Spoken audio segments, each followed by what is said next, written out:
What's up, guys? I'm Jason. This is the Freebird Garage, and today we are fixing an oil leak coming from the primary on the FXR.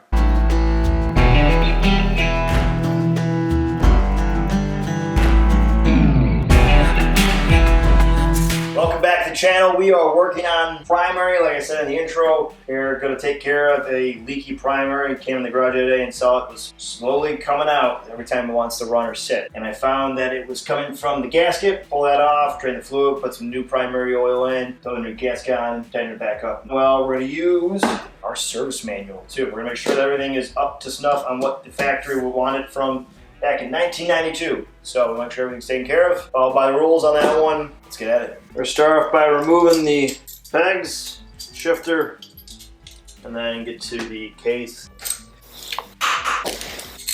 There's a magnet. It's always great to see if you got any big chunks, if you hear any clunking, hopefully you don't.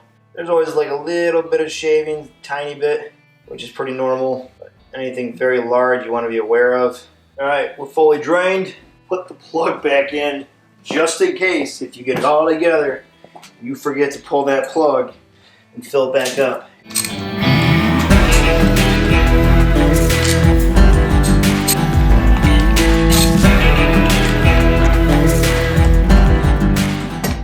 Hopefully we find no surprises.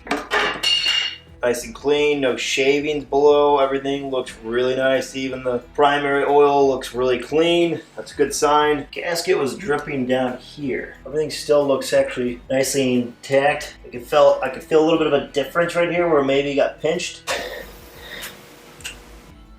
Alright, that came off real nice. Cover's been cleared off. We got everything cleaned up, wiped down, went ahead and did that. Now we're going to inspect the inside. Want to check all your chain links, make sure nothing's prematurely wearing or anything that's about to be worn out. We're going to check the tension on the chain.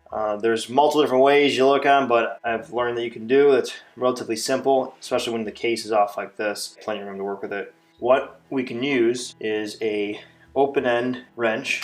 7/8, 5/8 we're going to use. And this is because you want to have a tension of the chain between a 5/8 and 7/8 cold by the manual, or 3/8 to 5/8 when it's warm. If it's cold, we're going with 5/8 to 7/8. Now, which way to go with it as far as how tight between the 5 to 7/8, or tighter to the 5/8 is going to give you a more tight sounding chain.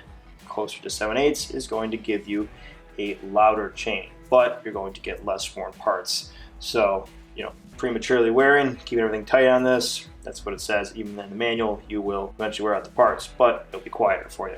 So we're gonna go ahead and measure. I like to try to see if we can get the best of both worlds, do the middle. So see if I can get it on camera, but you wanna use the bottom of the wrench to sit the chain on. Then we're gonna lift it up and hit the top here. That's your 5/8. Whether the wrench obviously has a permanent hold of the 5/8. So we're gonna try that out there. See if you guys can see that. So that's sitting right now at the bottom. I'm going up, right there. Okay. Sitting again, right there, right on the bottom of the chain. Sits at the bottom of the box end wrench there, and that's 5/8. Sits just here, so we can pull it all the way up. There we go. So it's just higher than 5/8. It's good there. We're gonna double check with a 7/8 wrench now. Right about there. That's what I was looking for. So that's where we really want to be. My opinion, it's where I want to be. Not as high as 7/8, not as tight as 5/8. That gets you in the ballpark where you need to be. You can always, once you get everything tightened up, if you still don't like either how tight it is or how loud it is, maybe possibly after everything's going there, pull off your inspection cover and you can adjust everything then. So, or this is a good tip for just adjusting every 5,000 miles. By the manual, you should be doing that to double check. Now, we're gonna install this. To remember, we're going to use Loctite on everything, and we're gonna use the specs of 7 to 9 foot-pounds on each of the cover bolts here, because that is what the manual has insisted for us to put on, and she'll be all buttoned up, and we'll get to the fluid as well. We've gone ahead and got everything tightened down with Loctite by hand. We're gonna go through and torque it down. So we're gonna hit this with it's gonna be 7 to 9 foot-pounds of torque that you're gonna have on here. I'm gonna start off with 7, and then you wanna work your way from inside out on this gasket.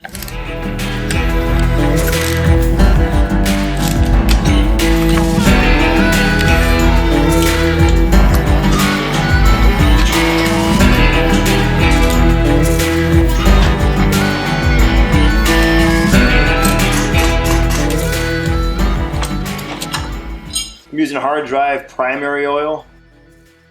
By the specs of the book too, you want it to be just covering the bottom of the clutch basket of the oil. Alright, the primary has been all buttoned up. It's been torqued down to spec by the manual. It's been safety checking the inside. Greatly appreciate it if you could hit the subscribe button, press that like, tap that notification, leave a comment below and tell me what you think. As always, stay free, and I'll catch you later.